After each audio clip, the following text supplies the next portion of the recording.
6 in Cadet Light. My name is Mark Cole, I live in Worcester Park and I drive in Formula 6 Junior Standard. Hi, my name's Edward Cockfield. I live in Horham. I race in Formula 6, and so does my brother, and we're both in Cadet Heavies. Hi, my name is Jack Isaac and I race in Cadet Light in Formula 6. Hi, my name is Paul James. I live in North Cheam and I race in Formula 6 in the Junior Royale class. Formula 6 karting! Watch it on Cable 17! Welcome along to the Summer 2000 Formula 6 Championship, where today we're round 4 here in the heart of Kent at Buckmore Park. What a fantastic circuit this is. We've got, of course, the Rotax Max 125 series coming up. We've got the Junior Royals coming up. But right now, these are the big Ecomotors. Some 30-odd brake horsepower of 4-stroke racing as we go straight into lap 1 with Ben Langford leading David Bright into the hairpin. David Bright takes the lead. Ben's getting a bit squeezed in. No, he's back on the case. Is he going to do him on this section? This downhill section sweeps round here, then off to the right and down the hill. Up into the new section of track, and Ben's got the lead again. David Bright just losing out to number 74. David Bright takes the lead again as they go over the start line, and then Ben Langford comes down the inside. Is he going to hold it? Whoa, was there contact now? I'm not sure, but he's come out in front. Perhaps that's the way to measure that one. David Bright is all over Ben. We'll see what happens as they come out round the in section. Ben's holding him off. Beginning to open up a bit of a lead with Godwin Grimmer holding up the rear there. So Ben Langford still leading this race, but having opened up quite a margin over David Bright. Through turn 1, into the tight hairpin at turn 2, lifting a wheel is the power as he goes in there. David Bright's doing all he can to catch him up, but Ben seems to have the measure of him today. Through the downhill section, flick left, flick right, down the fastest part of the track onto the back end where the pits are. Now he's coming back round the tight twisting corners of the new section of Buckmore, and we've got a spinner. Oh, as we just see, Ben Langford, the race leader, narrowly missing Barry Callan, who seems to have spun, and off goes another one. David Bright seems to have got through okay. I don't know if he can make up the margin for Ben Langford, the race leader, but Barry Callan's obviously come a cropper there with some smoke coming out of the engine. There's some oil on the circuit. I don't know whether that was the cause of it. Woo! Nicely handled, 91. You can see the effect of the oil there. They're doing about 70 miles an hour normally as Roger tries to slow them down. Ben Langford's obviously kept it together. I bet he'd be relieved about that at the end of the race, because the championship position I know is very close between him and David Bright, who would desperately like to have won this one today, I think. Ben checking something there as we move on up to the end of the race, and Ben's won it. That should put him in close contention for the leadership. We'll see about that as they come off. Is David Bright in second place? That's the question. Yes, I'm reliably informed that David Bright has taken second place. So as we move through to the championship positions, I think we'll find that that puts Ben just one place behind David Bright in the championship.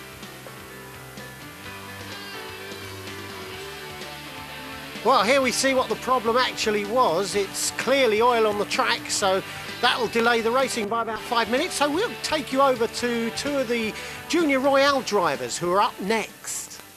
Here we have Jake Oliveira. Jake, you had a bit of a problem in the first heat there. I did. My exhaust flew off into the scenery here at Buckmore Park. But second heat, that wasn't so bad for you? No, it was actually probably the best race I've ever had. You had a bit of a scrap that going on there with Duncan Tappy. Yeah, it was good. The cart's handling brilliantly. The engine's finally working well, and I can actually race like that. Well, good luck for the final. You're at the back, but hopefully you can scrap your way up the field and have a good race with Duncan. Thanks. Here we have Duncan Tappy, who's racing in the Junior Royales. First in the first heat, Duncan. Yeah, it was good. I had a really good battle with Jake Oliveira, but unfortunately his exhaust fell off, so he couldn't finish. Did that cause any problems during the race for anybody? Only my ears. It was very loud. Pole for the final. What's your expectations for that one? Hopefully a win. Yeah, hopefully, but I think it'll be a very close one again. Well, good luck, Duncan. Thanks. Well, pole position is certainly the best place to start here at Buckmore Park for the Junior Royale final as they move on to the track. Duncan just checking his tyres. Behind him, we have Matthew Arnold in the number 22 car. Alongside is Matthew Wilmshurst in the number 13 car. Behind Matthew Wilmshurst is number 17, James Russell, who's been doing very well recently. Now, they're actually going to do another lap. Here you see the drivers signalling that they're doing another lap. That's not to say that the start marshals are twit. It's because of the oil on the track. They're just kicking up that cement dust.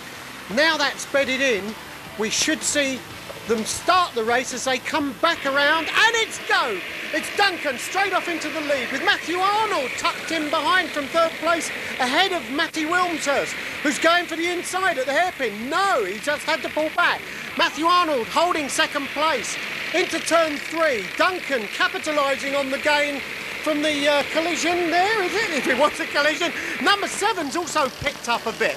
What we want to know is how Jake Oliveira's doing from the back of the grid, because I know he was going quick earlier today. He's alongside Paul James, who's another quick driver, but this is a quick class. These are the fastest 4-stroke karts for juniors in the UK at the moment. These Junior Royale engines, 7.5 horsepower Briggs engines that have been beefed up with a few modifications to the head and carburettor, and that gets these karts going at 60 miles an hour around some of these parts of the circuit. Number 22 kart there looks to have pulled out a bit of a lead over Matty Wilmshurst. Yes, I don't know if Matty's got a problem, but it was nice to see Matty back on form earlier today. He's gone in the number 13 yellow kart now. He was out in the number 4 kart, but that was used by someone else. Well, Duncan certainly has an enormous lead at the moment, but anything can happen in Formula 6, as you know, and it usually does.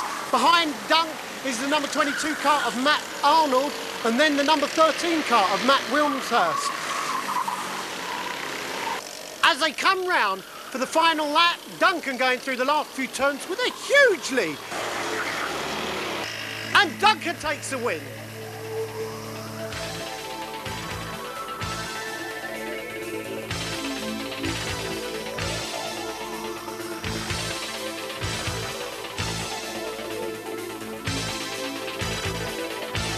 Let's have a word with Roger Sheffield. A lovely day here at Buckmore Park. Here we have Roger Sheffield. Roger's the chairman of F6. How did you get involved in this? It started a long while ago. We were in Tenerife and somebody said, have you been down the kart circuit? You pay a £5 and get 10 laps or some such. Came back showing the photographs to my colleagues at work because I was wearing a company t-shirt at the time. And they said, why don't you come along and look and join the club? And that's how we got involved. It's a long season. How many races are there, and do you have any favourite circuits at all? Well, the long season is 12 race meetings between March and October or September. We have a 2-day festival in October, and we have a couple of other warm-up meetings earlier in the season. As far as favourite circuits are concerned, they've all got good bits and they've all got bad, or some have got bad bits, but it does depend on the type of vehicles that you're using. I enjoy all the circuits we go to with Formula 6 and some that we don't go to with Formula 6. Well, it's a fantastic day here at Buckmore Park. Hopefully we'll see some fantastic racing today. I think which is what we call a Formula 6 day. We normally get slightly better weather than whatever's going around us. They have threatened a storm this afternoon, but I'm hoping we'll finish the meeting before that starts. Well, thank you very much, Roger. Thank you. Cheers. So it's straight into the Rotax Max final with Chris Bland and James Wingfield moving off at the front. James Wingfield takes the lead into turn 1 from the 23 kart of Chris Bland, with Adrian Sara in the number 11 kart coming up in third place. Behind Adrian Sara is the number 5 kart of Tony Adams, a novice. Adrian just almost managed to get past the 23 kart there, but it was a bit of a difficult one up the inside on that corner. He's done it round the back of the track. James Wingfield still holding the lead from number 11, Adrian Sara. Behind him is 23. Going round turn 2, the karts are desperately trying to avoid that oil patch because that could really ruin their day. Into turn 2, Chris Bland is having a tussle with the number 5 kart of Tony Freeman. Adrian and James at the front are opening up a little bit of a gap as they go into the new section of track.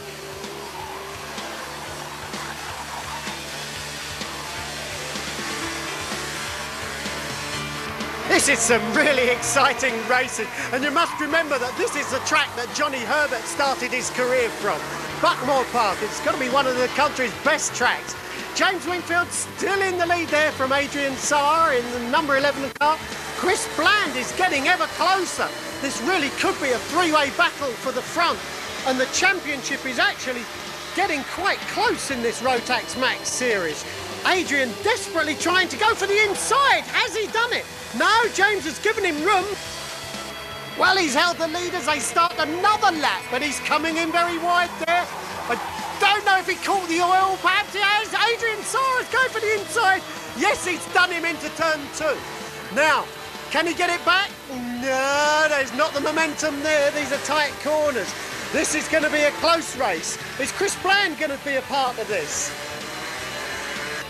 Oh, as they come down this fastest section of track, James is all over the back of Adrian. Chris looks like he's hoping they'll take each other out.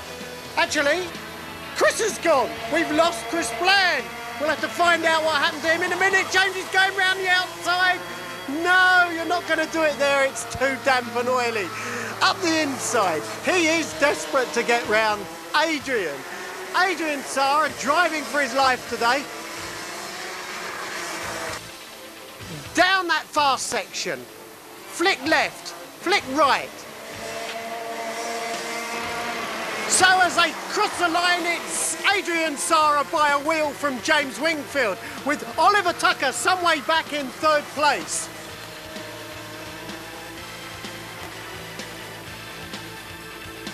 In the championships, that leaves James Wingfield 21 points ahead of Tony Freeman. Let's see what these two drivers have to say about that race.